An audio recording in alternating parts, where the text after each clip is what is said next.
So this is a very special talk, and a lot of emotions, and this is really, losing somebody from the inner circle, a colleague and friend, who went far too early. Some of you might have known him, and I think his life was too short, but I think he had some qualities that I think we should,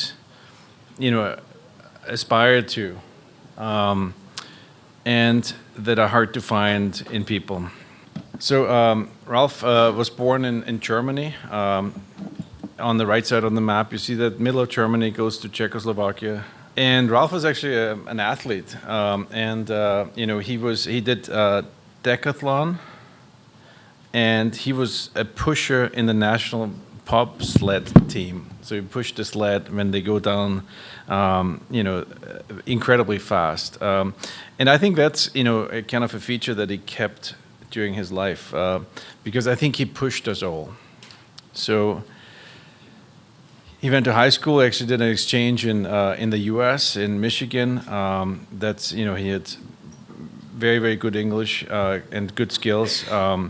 He studied medicine in Munich. He did his orthopedic residency at Langensteinbach, and then had his own private practice called Ligamenta Spine. And again, that's also something to take notice to. He was a private practice surgeon, and still, was able to do what he did. His scientific accomplishments is quite significant, given that he was private practice. He had more than 30 publications, 4 book chapters, and again, he went far too early. And this is what I picked up a couple of these reports. The innovation and skill and bravery that he had is just really shows in these case reports or small case series. So for example, he had one of the first case reports that full endoscopic resection of thoracic disc herniations is feasible. In a patient that he showed there with good pre- and post-operative cases. And at that time, it was just a real big feat. And again, anybody who's in endoscopic spine surgery, there is 4 or 5 different ways how to do thoracic discs. And this trans-SRP technique that Ralf described in this paper is, I think, really leading the way in that, of all the different ways how to do thoracic discs. So again, he was somebody who dared to do these cases, dared to share it when they went well, but he also didn't hide anything. So he was very open about when things didn't go well. Described here a 2-level cervical foraminotomy. We heard earlier today, a cervical foraminotomy is a great surgery. And embarrassingly enough, a lot of surgeons in the US don't even know how to do that. And so he wrote a beautiful case report, how to do that, again, ahead of the time. So he published these papers when other people were still not knowing what this was all about. This was, again, full endoscopic decompression paper, 14 patients, again, good relief, and again, very honest with his outcomes. He said 58% VS pain reduction, so definitely didn't try to make things up, and so very, very honest reporting. So he was an innovator, he dared to do things, but I think this is also something that I really appreciate about him. Not only did he, do things that were ahead of his time, but he also shared his complications and how he managed them. And not like with these big academic talks, but he just really told you what's going on. And so, for example, here the case where he did a kyphoplasty, there was a cement in the canal, and he was able to resect it with the endoscope. Again, something that nobody really has thought about it to do, and he just managed his patient really nicely. So he was very much involved in teaching. That's how I've been working with him the last 10 years, really. That since I've known him, he got a certification by Espinea doing this from the University of Edinburgh. And he's also famous for, and I think he deserves it very much, for the trans-SRP approach. When you drill in there is the arch of the SAP and the pedicle. That on the right side is the pedicle, everything advances now automatically. And you can see the traversing nerve root. At Yunsuk Bay, South Korean surgeon that maybe a lot of people, guys, you know, he wrote a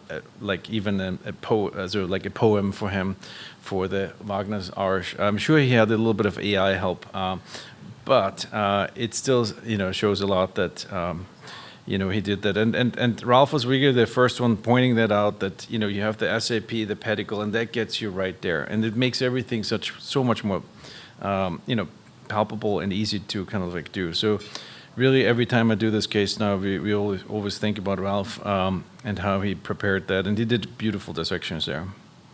And then there was this. I mean, Ralf was just like, he was just a good guy, and he was funny, he was witty, he was the center of attention.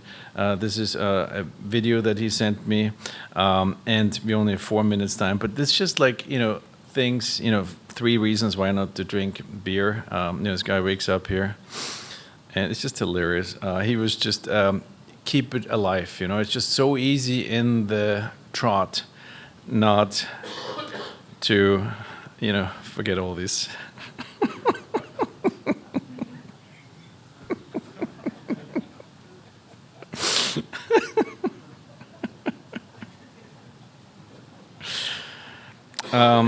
So that was Ralf. And so here's a couple of memories, you know, from workshops. That's Ip Menenberg. He's a very famous endoscopic spine surgeon up there. And then Frank right next to him, Wolfgang Rees with Max at different workshops. And he was not only did he speak 4 or 5 languages, he also was outgoing. He really included people, and I think next time you sit alone in a bar with a cell phone, that's not him. He just reached out to people. He reached across the aisle, no matter in the world where he was in the world. He was always kind of like social and interactive and very, very honest. Again, he did not sugarcoat anything. Just and so there's some impressions there. Again, he spent a lot of time in the cadaver lab. This was like 3 years ago, I think, or 4 years ago at NAS, where he was at the panel. And a lot of fun here. This was in Seoul, in Singapore, Austria, I think they're teaching there, Edinburgh on the right side, where the kilt on.